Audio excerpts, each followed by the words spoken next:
السلام علیکم ورحمۃ اللہ وبرکاتہ۔ تمام تعریفیں اس اللہ وحدہ لا شریک کے لیے ہے جس نے اکیلے آسمان و زمین کو پیدا کیا۔ وہ وحدہ لا شریک ہے، اس کے سوا نہ کوئی عبادت کے لائق ہے نہ کوئی کائنات کا پروردگار۔ وہ تمام جہانوں کا پالنے والا ہے۔ بے شمار درود و سلام ہو رحمت عالم محمد رسول اللہ صلی اللہ علیہ وآلہ وسلم پر، جنہیں اللہ تعالیٰ نے اپنا نبی اور رسول ہونے کا شرف عطا کیا، اور رحمتیں و برکتیں ہوں اللہ کے تمام نیک بندوں اور بندیوں پر۔ روزانہ نماز 5 جگانہ پڑھنا ہر مسلمان عورت اور مرد پر فرض لازم ہے۔ یہ فرض خیر و برکت کا خزینہ ہے۔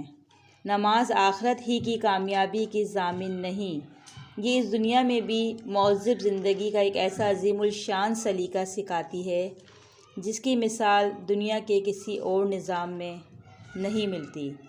اللہ کی بارگاہ میں حاضری کا اعزاز، مسلمانوں کا روزانہ 5 جگانہ اجتماع، نظم جماعت، اطاعت امیر، پابندی اوقات اور طہارت کا جو روح پرور نظارہ نماز میں دکھائی دیتا ہے، وہ روئے زمین کے کسی اور مذہب میں نظر نہیں آتا۔ نماز کی اس سے بڑھ کر اہمیت اور ضرورت کیا ہوگی کہ یہ مومن اور کافر کے درمیان خط امتیاز ہے۔ جس نے نماز ترک کی اس نے کفر کیا۔ نماز بے حیائی اور فحاشی اور بری باتوں سے روکتی ہے، عزت و سرخروئی کی ضامن ہے۔ نبی کریم صلی اللہ علیہ وآلہ وسلم کہا کرتے تھے کہ نماز میری آنکھوں کی ٹھنڈک ہے۔ قرآن کریم نے بشارت دی ہے کہ جو اہل ایمان نمازوں میں اللہ کے حضور گڑ گڑاتے ہیں، رب جلیل انہیں ضرور کامیاب فرماتا ہے۔ نبی کریم صلی اللہ علیہ وآلہ وسلم کو نماز کی اہمیت و عظمت کا کس قدر زبردست احساس تھا کہ اس کا اندازہ اس حقیقت سے کیا جا سکتا ہے کہ عین اس وقت بھی جب کہ نزع کا عالم طاری تھا اور آپ صلی اللہ علیہ وآلہ وسلم اس دنیا سے رخصت ہو رہے تھے، تو آپ صلی اللہ علیہ وآلہ وسلم کی لسان مبارک پر یہی وصیت جاری تھی: الصلاۃ الصلاۃ وما ملکت ایمانکم۔ اللہ تعالیٰ فرماتے ہیں: وَأَنزَلْنَا إِلَيْكَ الذِّكْرَ لِتُبَيِّنَ لِلنَّاسِ مَا نُزِّلَ إِلَيْهِمْ وَلَعَلَّهُمْ يَتَفَكَّرُونَ، اور ہم نے آپ کی طرف ذکر قرآن مجید نازل کیا ہے تاکہ آپ لوگوں کے لیے بیان کریں جو کچھ ان کی طرف نازل کیا گیا ہے، تاکہ وہ غور و فکر کریں۔ رسول اللہ صلی اللہ علیہ وآلہ وسلم نے فرمایا: یاد رکھو، مجھے قرآن مجید اور اس کے ساتھ اس جیسی ایک اور چیز حدیث دی گئی ہے۔ جس طرح اللہ تعالیٰ نے اپنی اطاعت کو فرض کیا ہے، اسی طرح اپنے رسول اکرم صلی اللہ علیہ وآلہ وسلم کی اطاعت بھی فرض قرار دی ہے۔ یا ایھا الذین آمنوا اطیعوا اللہ واطیعوا الرسول ولا تبطلوا اعمالکم۔ اے اہل ایمان، اللہ کی اطاعت کرو اور اس کے رسول صلی اللہ علیہ وآلہ وسلم کی اطاعت کرو، اور اس اطاعت سے ہٹ کر اپنے اعمال باطل نہ کرو۔ رسول اللہ صلی اللہ علیہ وآلہ وسلم فرماتے ہیں: میری تمام امت جنت میں داخل ہوگی سوائے اس کے جس نے انکار کیا۔ لوگوں نے پوچھا: اے اللہ کے رسول، انکار کرنے والا کون ہے؟ آپ نے فرمایا: جس نے میری اطاعت کی وہ جنت میں داخل ہوا، اور جس نے میری نافرمانی کی تو اس نے انکار کیا۔ سیدنا عرباض بن ساریہ رضی اللہ تعالیٰ عنہ روایت کرتے ہیں کہ ایک دن رسول اللہ صلی اللہ علیہ وآلہ وسلم ہمیں نماز پڑھائی، پھر آپ ہماری طرف متوجہ ہوئے اور مؤثر آپ نے نصیحت فرمائی۔ واعظ یعنی آپ کا جو واعظ درس تھا سن کر ہماری آنکھوں سے آنسو جاری ہو گئے اور دل دہل گیا۔ ایک شخص نے کہا: اے اللہ کے رسول، یہ واعظ تو ایسا ہے جیسے کسی رخصت کرنے والے کا ہوتا ہے، اس لیے ہمیں خاص وصیت کیجیے۔ تو آپ صلی اللہ علیہ وآلہ وسلم نے فرمایا: میں تمہیں وصیت کرتا ہوں کہ اللہ سے ڈرتے رہنا اور اپنے امیر کی جائز بات سننا اور ماننا۔ اگرچہ تمہارا امیر حبشی غلام ہی ہو۔ میرے بعد جو تم میں زندہ رہے گا وہ سخت اختلاف دیکھے گا۔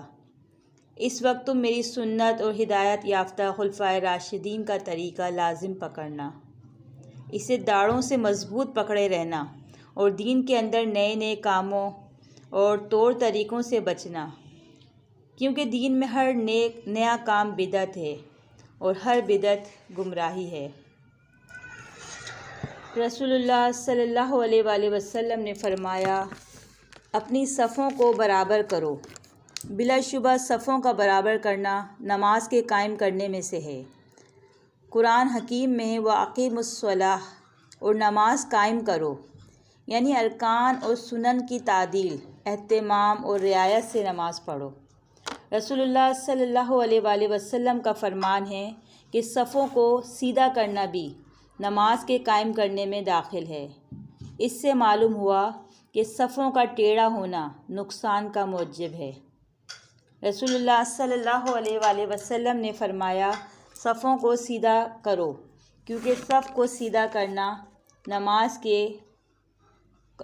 کا حسن ہے۔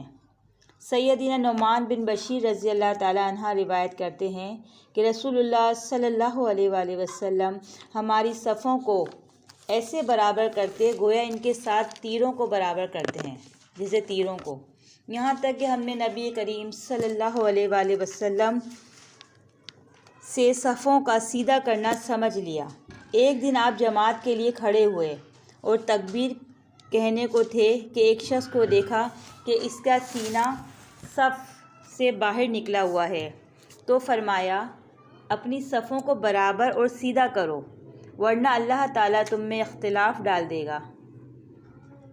یعنی حدیث کی روح سے صفوں کا سیدھا کرنا نہایت ضروری ہے۔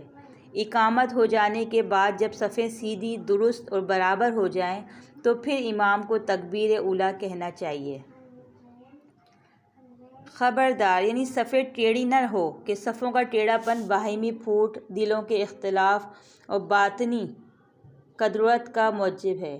سیدنا انس رضی اللہ تعالیٰ عنہ روایت کرتے ہیں کہ رسول اللہ صلی اللہ علیہ وآلہ وسلم نے فرمایا، اپنی صفیں ملی ہوئی رکھو، کندھے سے کندھا اور قدم سے قدم ملا کر کھڑے ہو اور صفوں کے درمیان نزدیکی کرو۔ دو صفوں کے درمیان اتنا فاصلہ نہ چھوڑو کہ وہاں ایک اور صف کھڑی ہو سکے، اور گردنیں برابر ایک دوسرے کی سیدھ میں رکھو۔ قسم ہے اس ذات کی جس کے ہاتھ میں میری جان ہے، یقیناً میں شیطان کو دیکھتا ہوں جو صف کے شگافوں میں داخل ہوتا ہے، گویا کہ وہ بکری کا سیاہ بچہ ہے۔ محاورے کے مطابق تو یوں کہنا چاہیے کہ صف تیر کی طرح سیدھی ہو جاتی تھی، لیکن جب اس کے برعکس یوں کہا گیا کہ تیر اگر صف کی طرح سیدھا کر دیا جائے، جس سے ابھی ہم نے پہلے پڑھا کہ صفوں کو اللہ کے نبی کریم صلی اللہ علیہ وسلم تیروں کی طرح سیدھا کرتے تھے، یعنی تیر اگر صف کی طرح سیدھا کر دیا جائے تو یقیناً ہدف کو جا لگے، تو اس میں زیادہ مبالغہ پایا جاتا ہے۔ مقصد بھی یہی ہے کہ صفیں انتہائی سیدھی ہونی چاہیے، حتیٰ کہ ان کی مدد سے نشانے کی طرف تیروں کا رخ بخوبی سیدھا کیا جا سکتا تھا۔ سیدنا نعمان بن بشیر رضی اللہ تعالیٰ عنہ سے روایت ہے کہ رسول اللہ صلی اللہ علیہ وآلہ وسلم نے لوگوں کی طرف چہرہ کر کے فرمایا، اپنی صفیں سیدھی کرو، لوگوں اپنی صفیں درست کرو، لوگوں اپنی صفیں برابر کرو، اللہ کی قسم یا تو تم ضرور صفیں سیدھی کرو گے یا پھر اللہ تعالیٰ تمہارے دلوں میں اختلاف اور پھوٹ ڈال دے گا۔ پھر تو یہ حالت ہو گئی کہ ہر شخص اپنے ساتھی کے کندھے سے کندھا، گھٹنے سے گھٹنا اور ٹخنے سے ٹخنا چپکا دیتا تھا۔ سیدنا انس رضی اللہ تعالیٰ عنہ سے روایت ہے کہ رسول اللہ صلی اللہ علیہ وآلہ وسلم نے فرمایا، صفوں کو سیدھا کیا کرو، کیونکہ میں تمہیں پس پشت بھی دیکھتا ہوں، یعنی پیٹھ کے پیچھے سے بھی دیکھتا ہوں۔ یہ آپ کا معجزہ تھا۔ سیدنا انس رضی اللہ تعالیٰ عنہ کہتے ہیں کہ ہم میں سے ہر شخص صفوں میں اپنا کندھا دوسرے کے کندھے سے اور اپنا قدم دوسرے کے قدموں سے ملا دیتا۔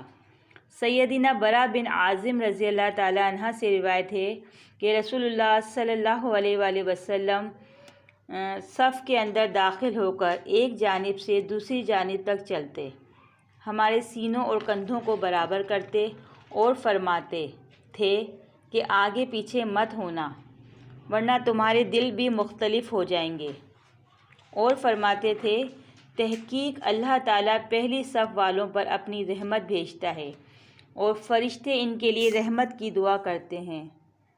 سبحان اللہ۔ سیدنا نعمان بن بشیر رضی اللہ تعالیٰ عنہ سے روایت ہے کہ جب ہم نماز کے لیے کھڑے ہوتے تو رسول اللہ صلی اللہ علیہ وآلہ وسلم ہماری صفیں برابر کرتے تھے۔ جب صفیں برابر ہو جاتی تھیں تو پھر آپ اللہ اکبر کہہ کر نماز شروع کرتے، اور آپ صلی اللہ علیہ وسلم فرماتے تھے کہ صفیں قائم کرو، کندھے برابر کرو، صفوں کے اندر جگہوں کو پر کرو، خالی مت چھوڑو، اپنے بھائیوں کے ہاتھوں میں نرم ہو جاؤ، یعنی صفوں کے اندر شیطان کے لیے جگہ نہ چھوڑو، اور جو شخص صف ملائے گا اللہ بھی اسے اپنی رحمت سے ملائے گا، اور جو اسے کاٹے گا اللہ بھی اسے اپنی رحمت سے کاٹ دے گا۔ اپنے بھائیوں کے ہاتھوں میں نرم ہو جانے کا مطلب یہ ہے کہ اگر صف درست ہونے کے لیے کوئی تمہیں آگے یا پیچھے کرے تو بڑی نرمی اور محبت سے آگے یا پیچھے ہو جاؤ۔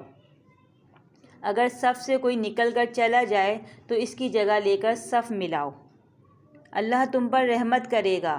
صف کے اندر جان بوجھ کر ایک دوسرے سے دور دور کھڑے ہونا صف کو کاٹنا ہے، ایسے لوگوں کو اللہ اپنی رحمت سے دور کر دے گا۔ سیدنا انس رضی اللہ تعالیٰ عنہ سے روایت ہے رسول اللہ صلی اللہ علیہ وآلہ وسلم نے فرمایا پہلے اول صف پوری کرو، پھر اسے جو پہلی کے نزدیک ہے۔ صف کے پیچھے اکیلے کھڑے ہو کر نماز نہیں پڑھنا چاہیے۔ رسول اللہ صلی اللہ علیہ وآلہ وسلم نے ایک شخص کو صف کے پیچھے اکیلے نماز پڑھتے ہوئے دیکھا تو آپ نے اسے نماز لوٹانے کا حکم دیا۔ سیدنا ابو مسعود رضی اللہ تعالیٰ عنہ سے روایت ہے کہ رسول اللہ صلی اللہ علیہ وآلہ وسلم نماز میں اپنے ہاتھ ہمارے کندھوں پر رکھتے اور فرماتے برابر ہو جاؤ اور اختلاف نہ کرو ورنہ تمہارے دل مختلف ہو جائیں گے، اور وہ لوگ جو عقل مند دانش مند ہیں صف میں میرے قریب رہیں، پھر جو ان سے قریب ہیں، پھر جو ان سے قریب ہیں۔ سیدنا ابو مالک اشعری رضی اللہ تعالیٰ عنہ کہتے ہیں کہ رسول اللہ صلی اللہ علیہ وآلہ وسلم نماز کے لیے کھڑے ہوئے، پہلے مردوں نے صفیں باندھی، پھر بچوں نے، اس کے بعد آپ نے نماز پڑھائی۔ پھر فرمایا میری امت کی نماز اسی طرح ہے۔ سیدنا انس رضی اللہ تعالیٰ عنہ کی طویل حدیث میں ہے کہ میں نے اور ایک بچے نے اکٹھا رسول اللہ صلی اللہ علیہ وآلہ وسلم کے پیچھے صف بنائی، اور میری والدہ ام سلیم رضی اللہ تعالیٰ عنہ ہمارے پیچھے اکیلی ہی صف میں کھڑی ہو گئیں۔ یعنی اس حدیث سے معلوم ہوا کہ جب مردوں کی صف میں جگہ ہو تو نابالغ بچے بھی ان کے ساتھ کھڑے ہوں گے۔ اس سے یہ معلوم ہوا کہ اگر ایک خاتون نماز میں شامل ہو جائے تو وہ بھی مردوں سے الگ اکیلی صف میں کھڑی ہوگی۔ یعنی یہ اس بات وہ ہے کہ جب مرد اور عورت خواتین باپردہ ہو کے ایک ساتھ نماز پڑھتے ہیں تو اس میں بتایا گیا کہ خواتین اگر ایک بھی ہو تو وہ اکیلے ہی صف میں پیچھے اکیلے نماز پڑھے گی۔ السلام علیکم ورحمۃ اللہ وبرکاتہ۔